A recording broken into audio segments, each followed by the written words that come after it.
आज जब बाबा के पास वतन में गई, बाबा को जाते ही भोग स्वीकार कराया। जिन जिन्होंने विशेष याद प्यार भोग भेजा था, उनका विशेष बाबा को याद दिया।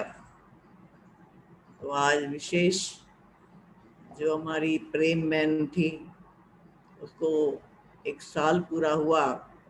तो बाबा को मैंने सुनाया, इस बच्ची के निमित्त आज उसका 1 साल पूरा हो गया है, उसके निमित्त भोग लगाया है, पहले आप स्वीकार करो।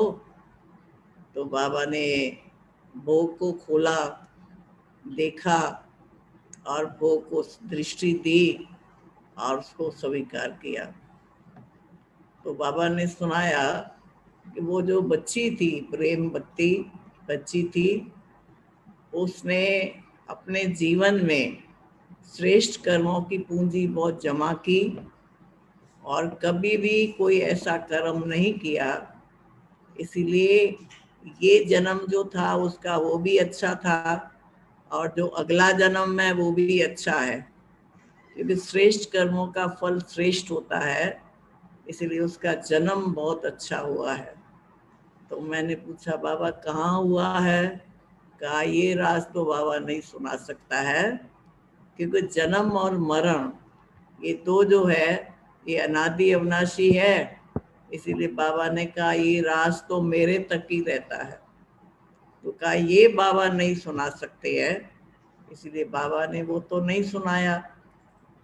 फिर बाबा ने कहा कि वो बच्ची खुश है, उसके कर किसी भी बात की चिंता करने की। मैंने कहा बाबा उसको कोई भी उसके मन में आश है या कोई बात है तो बाबा पूछना चाहते, मैंने पूछना चाहती हूँ।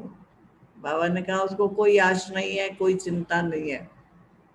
फिर वर्धन भाई का भी मैंने याद, आपका भी याद प्यार दिया बाबा को, और बाबा ने आपके लिए भी कहा कि ये बच्चा भी निश्चय बुद्धि है और निश्चय बुद्धि के आधार से इसने अपनी अवस्था को बहुत मजबूत रखा और उस मजबूती के कारण अच्छा का रोल रहा।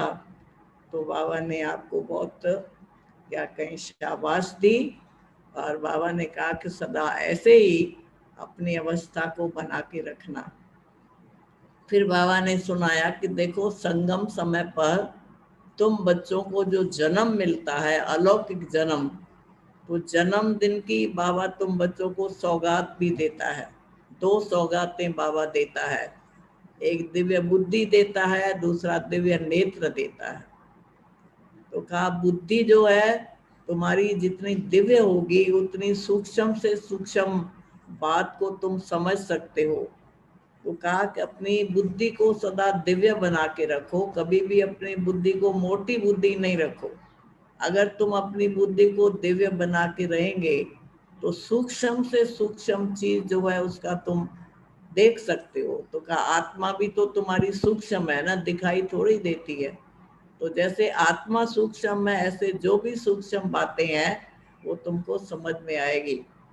दूसरा बाबा ने कहा जो दिव्य नेत्र है, कहा वो नेत्र सदा खुला रहेगा तो हर रास वो तुम समझ पाएंगे। लेकिन अगर उस नेत्र के अंदर कुछ पड़ जाता है, जैसे नेत्र में कुछ पड़ जाता है, तो वो चीज स्पष्ट नहीं दिखाई देती है। ऐसे ही बाबा ने कहा माया भी तुम्हारे दिव्य बुद्धि रूपी नेत्र में कुछ न कुछ डाल देती है, जिससे तुमको कुछ समझ में नहीं आता है क्या करें क्या करें कैसे करें।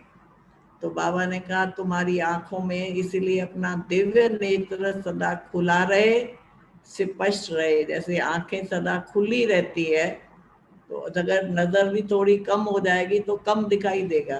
तो अगर तुम्हारी आंखों में जरा सा भी कुछ होगा तो तुमको कम दिखाई देगा। इसीलिए जो 2 गिफ्ट तुमको बाबा ने दी है, दिव्य बुद्धि और दिव्य नेत्र, इसको संभाल के रखो। कहा किसी को मनुष्य को गिफ्ट देता है और यहाँ भगवान तुमको गिफ्ट देता है। तो कहा अब इस गिफ्ट को संभाल के रखो, नहीं तो माया जो है वो तुम्हारी गिफ्ट को चोरी कर लेगी। तो कहा कि अगर तुम गिफ्ट को संभाल के रखोगे तो कभी भी माया तुम्हारे ऊपर प्रभाव नहीं डाल सकती है। तो कहा यही तुम्हारी दो चीजें हैं जो तुमको इस जन्मदिन पर बाबा देता है, और इसी जन्म की वैल्यू ही इसके कारण है। तो कहा मनुष्य की जो गिफ्ट होती है वो तो अलग काल की बात है, लेकिन ये जो गिफ्ट है तुम्हारी सदा तुम्हारे साथ रहे। तो बाबा ने कहा कि बुद्धि भी तुम्हारी क्लियर हो, और बाबा ने कहा जितनी बुद्धि तुम्हारी क्लियर होगी तो हर बात तुमको समझ में आएगी, नहीं तो कंफ्यूज से रहेंगे, क्या करूं, कोई प्रॉब्लम आई। तो कहा विघ्न तो तुम्हारे सामने आते रहते हैं और आते ही रहेंगे, परंतु विघ्नों को पार करने का आधार है तुम्हारी बुद्धि। जितनी तुम्हारी बुद्धि श्रेष्ठ होगी तो तुम विघ्नों को पार करेंगे। और बाबा ने कहा कि विघ्न पार करके तुमको माया जीत बनना है, माया के प्रभाव में कभी नहीं आना है। लेकिन अगर माया का प्रभाव आता है तो फिर तुम्हारी बुद्धि जो है वो क्लियर नहीं होती है, तो तुमको समझ में नहीं आता है।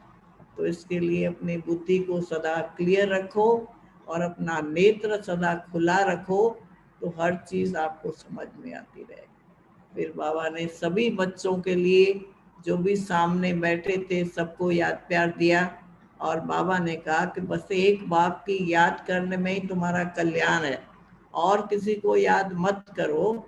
तो कहा तुम्हारी अपनी याद की जो शक्ति है वो इसी में सफल होगी, क्योंकि हर एक चाहता है कि मेरे पास जो कुछ मैं सफल करूं। तो कहा सफलता मूर्त तब बनेंगे जब तुम सफल करेंगे तो सफलता मूर्त बनते जाएंगे। अगर तुम सफल नहीं करेंगे तो फिर सफलता मूर्त नहीं बन सकती। फिर बाबा ने सभी बच्चों के लिए याद प्यार दिया और फिर सब छुट्टी दी। ओम शांति।